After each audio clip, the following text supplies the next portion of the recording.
आपण पाहतात BN news Badlapur नामा। बदलापूरमध्ये 2 अल्पवयीन मुलींवर लैंगिक अत्याचाराची घटना घडली होती।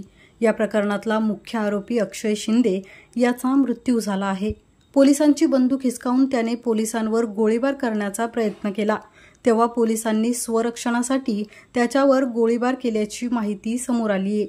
ट्रान्झिट रिमांडसाठी नेत असताना एका पोलिसाची सर्व्हिस रिव्हॉल्वर हिसकावून अक्षय शिंदे याने पोलिसांवर गोळ्या झाडल्या, त्यामुळे पोलिसांनी स्वरक्षणासाठी त्याच्यावर गोळ्या झाडल्याची माहिती संध्याकाळी 7:30 वाजता समोर आली। या घटनेत एका पोलीस कर्मचाऱ्याला देखील गोळी लागली आहे। दरम्यान या प्रकरणी विरोधकांनी प्रश्न उपस्थित केले असून अक्षय शिंदे पोलिसांकडे असलेली बंदूक हिसकावत होता तोपर्यंत पोलीस काय करत होते? अक्षय शिंदेचा खरंच एन्काउंटर झाला का, असे प्रश्न उपस्थित केले जात आहेत। अशाच प्रकारचे नवनवीन व्हिडिओ आणि बातम्या पाहण्यासाठी चॅनलला लाईक, शेअर आणि सबस्क्राईब करायला विसरू नका।